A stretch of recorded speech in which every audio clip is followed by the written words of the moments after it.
ব্যাগপত্র গুছিয়ে নিয়ে মা মেয়েতে মিলে বেরিয়ে পড়লাম। তো চলো দেখতে থাকো।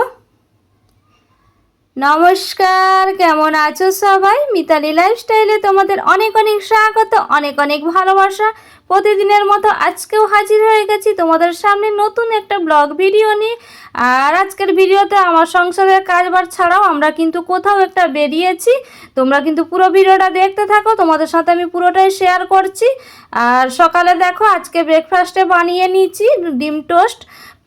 তো প্রতিদিন তো সকালের কাজবার দিয়ে শুরু করি, তো আজকে কিন্তু একেবারে সকালের কাজবার দিয়ে না, সকালের আমার কিন্তু সমস্ত কাজবার সারা হয়ে গিয়েছে।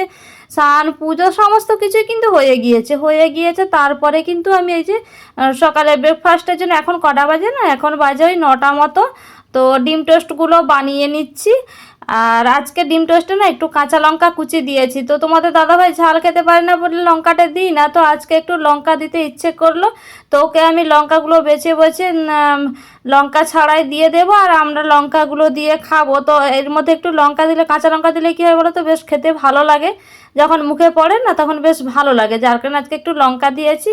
তো দেখো তোমাদের সাথে না গল্প করতে করতে আমার ডিম টোস্টগুলো বানানো হয়ে গিয়েছে। তো প্রথমে একটা তাওয়াতে 4টে মতো ধরেছিল, 4টে মতো কিনা বলছি 4টেই ধরেছে। তো 4টেই প্রথমে ভেজে নিয়েছি, ভেজে নিয়ে ওদেরকে খেতে দিয়ে আমারটাও কিন্তু ভেজে নেব। আর এই যে দেখো আমারটাও ভেজে নিচ্ছি। আর আমার রুটিটা দেখো একটু কিন্তু সেকার সময় না পেছনটা দেখো একটু বেশি লেগে গিয়েছিল। তো লেগে যাক, কোনো ব্যাপার না, একেবারে তো চুয়ে যায় না, তো খাওয়াই গেছে। তো তারপরে দেখা আমরা কিন্তু আমাদের সামনের দরটাতে বসে বসে না খাচ্ছিলাম। আর এই যে দেখো আমাদের এই যে মাছ নিয়ে আসে কাকিমাটা পাড়াতে, সেই কাকিমাই এসেছে, তো ওখানে ওনার কাছ থেকে একটু মাছ নিয়ে নিচ্ছি। তো উনি নিয়ে এসেছিলো পার্শে মাছ, চিংড়ি মাছ, আরও তো ওখান থেকে নিয়েছি পার্শে মাছ। তো আমাদের পার্শে মাছটা খেতে ভালো লাগে, তো যার কারণে কিন্তু নিয়েছি। আর বৃষ্টি হচ্ছে দেখতে পাচ্ছ তোমরা কেমন। তো উনি কিন্তু এই যে আমাদের দরটার মধ্যে মাছের গামলাটা রেখে দিয়েছে, ওখান থেকে এই যে নিয়ে নিলাম পার্শে মাছ। তো দেখো এই যে নিয়েছি। আর বৃষ্টি হচ্ছে তো কি করবে, ওনার ব্যবসা, ওনাকে তো ব্যবসা করতে বেরোতেই হবে। তো যার কারণে কিন্তু, আর দেখো এই যে ছিল চিংড়ি মাছ, তো চিংড়ি মাছকে আজকে আর চিংড়ি মাছটা নিলাম না। তো যেহেতু এই যে বাড়িতে থাকবো না, তোমরা কিন্তু প্রথমে ভিডিওর শুরুতে দেখতেই পেলে আমরা ব্যাগটা গুছিয়ে নিয়ে বেরিয়ে পড়েছিলাম। তো যার কারণে শুধুমাত্র পার্শে মাছটাই নিয়েছি। নিয়ে দেখো এদিকে আমার কিন্তু পার্শে মাছটা এখন কাটতে চলে এসেছি। আর যেহেতু বাইরে বৃষ্টি হচ্ছে না, বাইরে বসে কাটতে পারবো না, যার কারণে এই যে রান্নাঘরের ভেতরেই আমি কিন্তু মাছটাকে কেটে নিয়েছি। আর মাছটা কেটে নিয়ে তারপরে বাইরে ধুতে যেতে হবে। তবুও কি বলো তো, যতই ভেতরে কাটি যাই করি, বাইরে বেরিয়ে তো কাজ করতে হবে, সেই ভিজতে হবে। চলো আমি মাছটা এখন কেটে নিই, তারপরে কিন্তু তোমাদের কাছে আবার ফিরে আসছি। দেখো আমি কিন্তু মাছটা কেটে নিয়ে বাইরে থেকে ধুয়ে নিয়ে চলে এসেছি, এখন এসে লবণ হলুদটা মাখিয়ে দিচ্ছি। আর কি বলো তো, মাছটা আমি ভেতরে কেটেছিলাম ঠিক কথা, বৃষ্টি হচ্ছিলো বলে, তবে যখন ওই ধুতে গিয়েছি বাইরে তো আমাকে ধুতে যেতে হয়েছে। আর বাইরে ধুতে গিয়েছি বৃষ্টি হচ্ছে, তো অল্প তো আমাকে ভিজতেই হয়েছে। আর আমরা কি বলো তো, যেহেতু বাড়ির বউ হয়েছে, আমাদের তো যতই বৃষ্টি হোক যাই হোক, আমাদের তো সংসারের কাজবার আমাদের করতেই হবে। তো আমাদের তো আর বসে থাকলে বা থেমে থাকলে হবে না, আমাদের কাজ আমাদের করতেই হবে। তো আর কি, এই যে ভিজে হোক যাই হোক ধুয়ে নিয়ে চলে এসে লবণ হলুদটা মাখিয়ে নিয়ে এখন এই যে মিট শেল্ফের ভেতরে ঢুকিয়ে রেখে দিলাম। তো এখনই রান্নাবান্নাটা করছি না, একটু দেরি করেই রান্না করছি। আর দেখো আমি হচ্ছে গিয়ে মাছটা ধুয়ে না হাতটা সাবান দিয়ে ধুয়ে এসেছিলাম, কিন্তু সাবান দিয়ে যতই ধুই না কেন, তো মাছ কাটলে মাছের তো একটা আঁশটে গন্ধ থেকেই যায়, যতক্ষণ না সর্ষের তেল হাতে মাখা হয় তো ততক্ষণ কিন্তু আঁশটে গন্ধটা থেকেই যায়। যার কারণে আমি কিন্তু হাতে দেখা একটু সর্ষের তেল নিয়ে মেখে নিচ্ছি। এতে হলে কী হবে বলো তো, আঁশটে গন্ধটা একেবারেই থাকবে না, চলে যাবে। তো তারপরে দেখো অনেকটা সময় পরে না এসে সবজি কেটে নিচ্ছি, এই যে দুপুরে রান্না করব বলে। তো বাঁধাকপিটা কেটে নিচ্ছি। আর চলো বাঁধাকপি কেটে নিয়ে এদিকে আমার কিন্তু সমস্ত সবজি টবজিগুলো কেটে নিয়ে মশলা টশলা রেডি করে কেটে কেটে রেখে দিয়ে এসেছি। আর এদিকে আমার মেয়ে এসে বলছে কি বলো তো, যে মাম্মা আমাদের সবজি বাগানে সবজি না ফল বাগানে হচ্ছে কি আনারস পেকেছে, আনারস কাটতে যাবে। আমি বলি আচ্ছা চল, তুই কাটতে যাবি তো চল, এখন বৃষ্টিটা একটু থেমেছে। তো যার কারণে ও দেখো একটা কাস্তে নিয়ে চলে এসেছে আমাদের ফলের বাগানে আনারসটা কাটতে। আর আনারসটা না একেবারে ঝুনো পেকা যেটা বলে না, একেবারে পুরোপুরি পেকে গিয়েছে। তো দেখা হয়নি। আর আমার মেয়ে আজকে গিয়েছিল, ও আজকে দেখে এসে বলছে যে আনারসটা একেবারে পেকে গিয়েছে, যার কারণে কিন্তু এই যে মা মেয়েতে মিলে কাটতে চলে এসেছি আনারসটা। আর আমার মেয়েই কিন্তু কাটছে আনারসটা। আর দেখো বন্ধুরা, আনারসটা না একেবারে পুরোপুরি পেকে গিয়েছে, দেখতে পাচ্ছ? এই যে দেখো কত সুন্দর লাল টকটক করছে, একেবারে পেকে। আর এই আনারসটা যেহেতু একেবারে পুরোপুরি পেকে গিয়েছে, তো একে রাখবো না, কিনা রান্না করে নেব আজকেই। আর দেখো আমাদের ফলের বাগানটা একটু দেখাচ্ছিলাম তোমাদের, সবেদা গাছে আবারও সবেদা ধরেছে। আর মেয়ে এই যে আনারসটা নিয়ে চলছে বাড়ির দিকে। তবে আমার মেয়ে কি বলো তো, আমি যে আজকে আনারসটা তো চাটনি করব, আর আমার মেয়ে না আনারসের চাটনি খেতে পছন্দ করে না। ও কি করে বলো তো, এই যখন আনারসটা কাটবে না, ওই যে পাকা আনারসটা এমনি এমনি ও কিন্তু একটু লবণ মাখিয়ে নিয়ে খেয়ে নেয়। আর আনারসটা মানে যেহেতু একেবারে পুরোপুরি পেকে গিয়েছিল না, খুব মিষ্টি ছিল, তো এমনি এমনি কিন্তু অনেকটাই খেয়ে নিয়েছে। আর ও চাটনি এই যে খায় না, তোমাদের তো বললাম, ও পছন্দ করে না। আর আমিও কিন্তু চাটনিটা আনারসের পছন্দ করি না। আমি কিন্তু ওই কাটার পরে না মা মেয়েতে মিলে একটুখানি খেয়ে নিয়েছিলাম, তারপরে বাকিটা চাটনি করেছিলাম। এই যে দেখো ও বাড়িতে নিয়ে এসে ওই যে এগুলো পাতাগুলো দেখো এখন কেটে ফেলে দিচ্ছে। তারপরে আমি কিন্তু আনারসটা কাটবো, কেটে রান্না করব। তো চলো ও ওইদিকে আনারসটা কাটুক, আমি আমার কাজবাজগুলো সেরে নিই। দেখো মেয়ে তো ওইদিকে আনারসের পাতাগুলো কেটে কেটে ফেলে দিচ্ছে, আর আমি এইদিকে মশলাটা বেটে নেব। তো সবজি কাটার সময় রসুন টসুনগুলো ছাড়িয়ে রেখে দিয়ে গিয়েছিলাম, তো মশলাটা এখন বেটে নিচ্ছি। ওই যে বাঁধাকপিটা রান্না করব, তো বাঁধাকপির জন্য আদা রসুন বেটে নিচ্ছি। আর ওই যে পার্শে মাছ নিয়েছি, তো পার্শে মাছের জন্য সর্ষে, পোস্ত, কাঁচা লঙ্কা এই দিয়ে কিন্তু মশলাটা আমি বেটে নিচ্ছি। তো আমি 2 রকমের সর্ষে দিয়ে তো পার্শে মাছটা রান্না করে থাকি। তো তোমাদের কিন্তু পার্শে মাছের রেসিপি আমি শেয়ার করেছি, তো আজকাল কোনো রেসিপি তোমাদের সাথে শেয়ার করব না।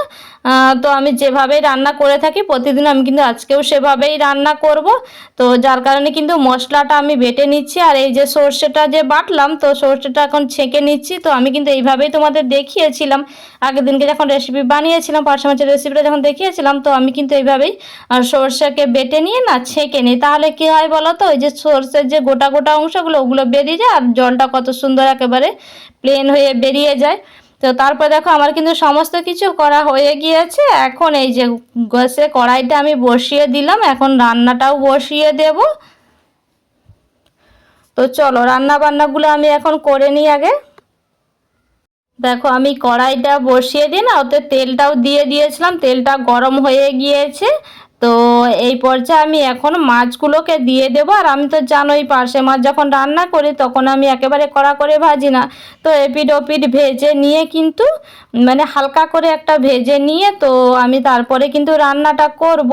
তো দেখো এদিকে আমার কিন্তু পার্শে মাছ তারপরে বাঁধাকপি যে রান্না করেছি তো ওগুলো হয়ে গিয়েছে। এখন এই যে আনারসটাও কেটে নিয়ে না আনারসের চাটনিটাও দেখো বসিয়ে দিয়েছি। তো আনারসের চাটনিটাও কিন্তু আমার প্রায় হয়েই এসেছে। তো চলো এক ঝলক তোমাদের দেখিয়ে দিচ্ছি আজকে কি কি রান্না করেছি। দেখো রান্না করেছি বাঁধাকপির চচ্চড়ি করেছি ছোলা দিয়ে, আর এই যে পার্শে মাছটা করেছি। তো পার্শে মাছেই না কিছুটা অল্প করে একটু ঝোল ঝোল রেখে দিয়েছি, ওতেই কিন্তু ভাতটা মাখিয়ে খাওয়া হয়ে যাবে। তো আজকে আর ডাল করলাম না। তো আর এই যে দিকে হচ্ছে আনারসের চাটনিটা, আর আমার আনারসের চাটনিটা কিন্তু হয়েই গিয়েছে, গ্যাসটা এখন বন্ধ করে দিলাম। তো চলো পরে আবার দেখা হচ্ছে। তো দেখো একেবারে চলে এসেছি তোমাদের কাছে না বিকেলবেলা, দেখতেই পাচ্ছ আমি কিন্তু একেবারে রেডি হয়ে একটা চুড়িদার পরে নিয়েছি, দিয়ে আমার মেয়ের দৃশ্যটা দেখো, সবাই মিলে আমরা কিন্তু বেরিয়ে পড়েছি ব্যাগ ট্যাগ গুছিয়ে নিয়ে। তো চলো আমরা কিন্তু একটা কোথাও একটা যাচ্ছি বেড়াতে। তো তোমরা কিন্তু আমার ব্যাগ গোছানো দেখে বুঝতেই পারছো আমরা নিশ্চয়ই বেড়াতেই যাচ্ছি। আর এই যে এখন যাচ্ছি বাইকে করে, তো আমাদের স্টেশনে যাচ্ছি, তারপরে কিন্তু ট্রেনে করেই যাব। আর দেখো আমাদের এদিকে দেখতে পাচ্ছ এতটাই বৃষ্টি হচ্ছে না, পুরো মাঠে একেবারে জল জমে গেছে, দেখতে পাচ্ছ যেন মনে হচ্ছে বন্যা হয়ে গিয়েছে। আর মাঠগুলোকে দেখে মনে হচ্ছে যেন এক একটা করে পুকুর। তো তোমাদের আমি সেটাই কিন্তু, যেহেতু আমি মাঠের রাস্তাটা দিয়ে যাচ্ছি তোমাদের সাথে একটু শেয়ার করে করেই যাচ্ছি যে আমাদের এদিকে মাঠগুলোর অবস্থা দেখো। তারপরে দেখো একটু ফ্রন্ট ক্যামেরা করে আমি কিন্তু আমাদেরকেও একটু দেখিয়ে দিচ্ছি, দেখতে পাচ্ছ। তো চলো দেখতে থাকো। আর আমরা এখন স্টেশনে গিয়ে পৌঁছাই তারপরে। তো চলো। আর শুধুমাত্র আমরা না, আমাদের সাথে আর কে কে যাচ্ছে তো তোমরা কিন্তু পুরো ভিডিওটা একেবারে শেষ পর্যন্ত দেখতে থাকো, তাহলে বুঝতে পারবে। তো আমরা শুধুমাত্র আমরা না, আমাদের সাথে আর কে যাচ্ছে। তো দেখো আবারও কিন্তু আমি তোমাদের একটু মাঠটা দেখিয়ে দিচ্ছি। আমাদের এদিকের মাঠগুলোর অবস্থা দেখতে পাচ্ছ, যেন মনে হচ্ছে পুকুর। আর এই যে আমরা কিন্তু একটা রেল ক্রসিং পার হয়ে যাব, আর এই যে মালগাড়ি যাচ্ছে দেখতে পাচ্ছ। তো তবে এখানেই না, স্টেশনটা আরও কিছুটা আমাদের যেতে হবে। তো আমরা ভাবলাম হয়তো আমাদের দাঁড়াতে হবে, কিন্তু আমাদের না ওই পর্যন্ত, গেট পর্যন্ত যেতে যেতে মালগাড়িটা চলে গিয়েছে, তো আমাদের না দাঁড়াতে হয়নি। আর এই যে দেখো গাছে না এত পাখি বসেছিল, তোমাদের একটু দেখানোর চেষ্টা করছিলাম। তো এতটাই তাড়া ছিল, আমাদের চলে গেছে তাড়াতাড়ি। তারপরে দেখো আমরা কিন্তু চলে এসেছি স্টেশনে। তো প্ল্যাটফর্মে এসে দাঁড়িয়ে আছি। তো আমাদের ট্রেন আসতে এখন ওই 5-10 মিনিট মতো দেরি আছে। তো যার কারণে কিন্তু আমরা এখন এসে দাঁড়িয়ে আছি। তো এই যে আরও ট্রেন যাচ্ছে, তোমাদের সেটাই দেখাচ্ছি প্ল্যাটফর্মের ওপর থেকে। আর এই যে এখন নিচে নেমে যাচ্ছি আমরা ট্রেনে উঠবো বলে। আর আমার মেয়ে দেখো, দেখতে পাচ্ছ, কিন্তু যেহেতু বেড়াতে যাচ্ছে খুবই আনন্দ। শুধু মেয়ে না, আমারও খুবই আনন্দ লাগছে, বেড়াতে গেলে তো আনন্দই লাগে। তো এই যে এখন বসে আছি। তো বললাম না এখন ওই 5-10 মিনিট মতো দেরি আছে, তো এসে পরে একটু বসে আছি। তো আমাদের না বেশি টাইম বসতে হয় না, তো বসেছিলাম। তারপরেই কিন্তু ট্রেনটা চলে এসেছে। তো তোমাদের না আমি ট্রেনে উঠে দেখাচ্ছি। তো হচ্ছে গিয়ে আমাদের সাথে আর কে কে যাচ্ছে। তো এই দেখো পেছন দিয়ে একটা ট্রেন চলে যাচ্ছে, আর এই ট্রেনটা যেতে যেতেই না আমাদের ট্রেনটাও সামনে থেকে চলে এসেছিল। তো অনেক দিন পরে না ট্রেনে করে কোথাও যাচ্ছি, অনেক দিন হয়ে গেল ট্রেনে চাপাই হয় না। তো এই যে দেখো আমাদের সাথে কে কে যাচ্ছে, আমরা কিন্তু ট্রেনে বসে গিয়েছি। আমাদের সাথে যাচ্ছে আমার মা বাবা। তো আমরা কিন্তু 5 জনা মিলে ঘুরতে চলে যাচ্ছি, বেড়াতে। আর আমরা কিন্তু বসে পড়েছি। আর তোমাদের দাদা ভাই না ওই যে গেটের সামনেটায় দাঁড়িয়ে আছে, যেহেতু এখনো ট্রেনটা ছাড়েনি, তো গেটের সামনেটায় দাঁড়িয়ে আছে। তো বসে পড়বে। আর এই যে সামনের দিকের সিটে দেখো আমি কিন্তু ব্যাগটা রেখে দিয়েছি, তোমাদের দাদাভাই ওখানে বসবে বলে, তা না হলে তো জায়গা পাবে না, যার কারণে কিন্তু ওখানে ব্যাগটা রেখে দিয়েছি। আর দেখো আমাদের ট্রেনটাও কিন্তু ছেড়ে দিয়েছে। তো আমি একটু জানালা দিয়ে তোমাদের দেখানোর চেষ্টা করছিলাম। তো আজকের ভিডিওটা তোমাদের আর জানাচ্ছি না যে আমরা কোথায় যাচ্ছি। তো আমরা কোথায় যাচ্ছি না যাচ্ছি জানতে হলে তোমাদের দেখতে হবে পরের ব্লগটা। তো আজকের ব্লগটা আমি বেশি আর বড় করব না, আজকের ব্লগটা আমি এখানেই শেষ করে দিচ্ছি। তো দেখা হচ্ছে নতুন ব্লগে। তো তোমরা অবশ্যই দেখো। আজকের মতো টাটা।